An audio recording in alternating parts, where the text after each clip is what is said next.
I'm 94 years old, and most of the people who knew me best are already gone. That's a strange thing to say out loud. It feels heavier than I expected.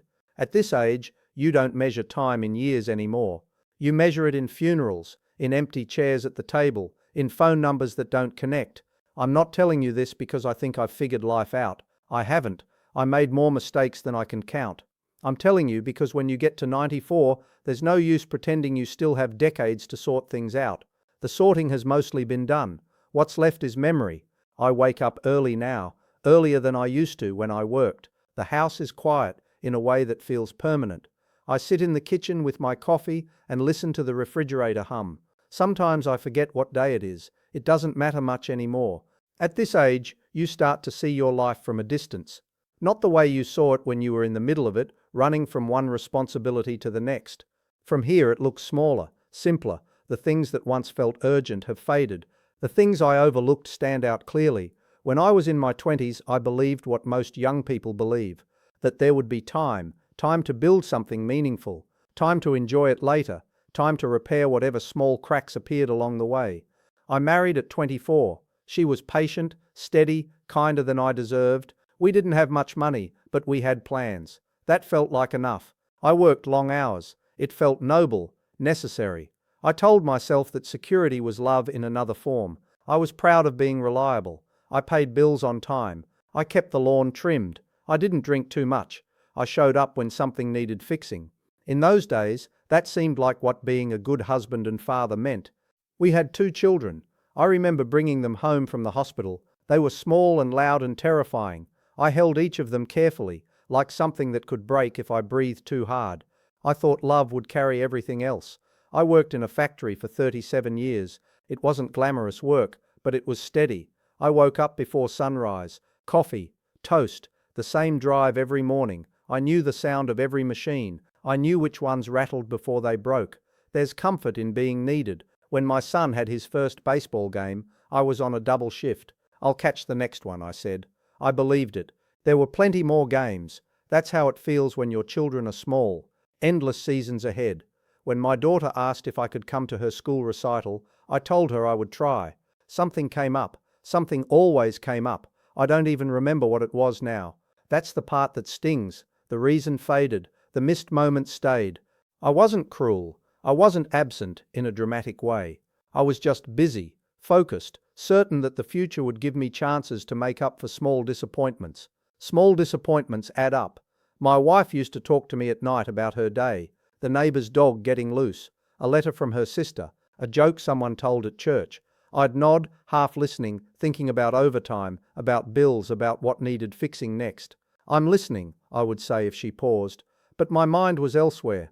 Years passed quietly, no big arguments, no explosive fights, just distance, measured in inches at first, then in silence.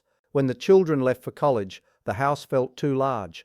My wife filled it with plants. I filled it with work until retirement finally came. I thought that would be our reward. Mornings together, slow breakfasts, road trips. She got sick the year after I retired. It wasn't dramatic at first, just fatigue, then doctor visits, then words we both pretended not to fully understand. I remember sitting in the car after one appointment, staring at the steering wheel. I had solved so many problems in my life. This was not one of them. During her illness, I was there every day. Every appointment, every treatment. I held her hand. I learned how to cook properly. I listened more than I ever had before. I thought I was finally doing it right. One evening near the end, she asked me a simple question. Were you happy with me? It caught me off guard. I said yes immediately. It was true. But she looked at me for a long moment, as if weighing something unspoken. I'm glad, she said softly. She died in our bedroom with the window slightly open. She liked fresh air. Even in winter. I was holding her hand. For the first time in my life, there was nothing else pulling at me. No shift to get to, no deadline, just that moment. I would give anything to have listened better in all the moments before that. After the funeral, the house grew quiet in a way I hadn't known before. People came by for a while, casseroles, condolences. Then they returned to their lives. That's how it should be. I stayed. My children call. They visit when they can.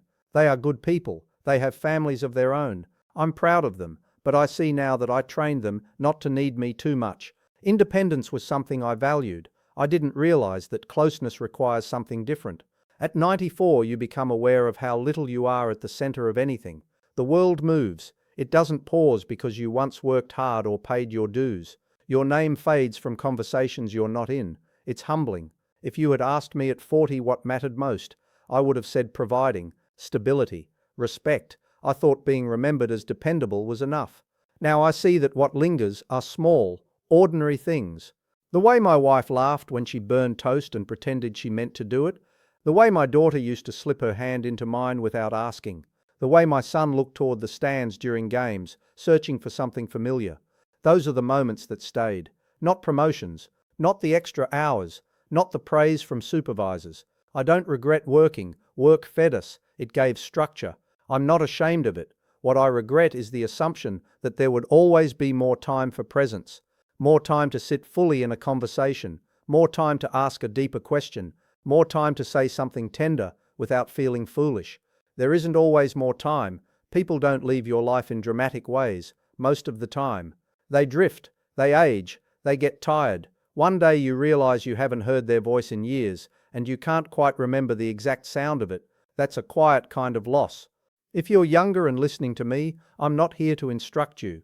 I don't know your circumstances. I don't know what pressures you're carrying. I only know what it feels like to sit at 94 and sort through what remains. The achievements blur. The arguments feel small. The grudges seem almost childish.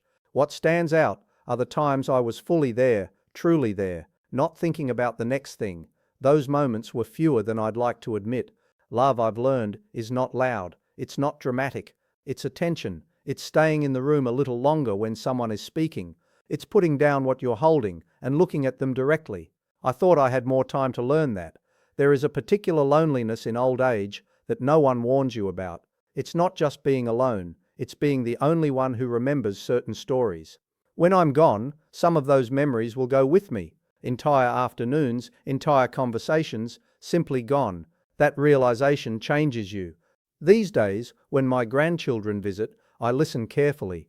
I ask about their school, their friends, the small details.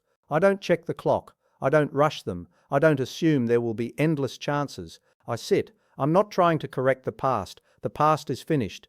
I'm simply trying to be present in what remains.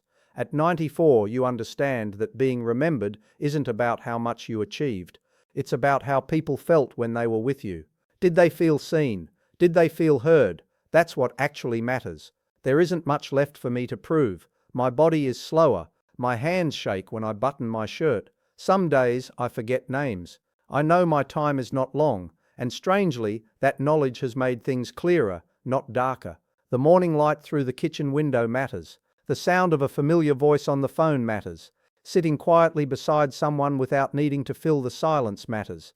If any of this feels familiar to you, that's enough. You don't need to make a grand change. Maybe just notice the next conversation you have.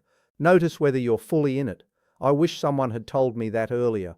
Or maybe they did, and I was too busy to hear it. I'm 94 years old. Most of my life is behind me. What's left is simple. A few people, a few memories, a little time to sit and to listen. And for now, that is what actually matters.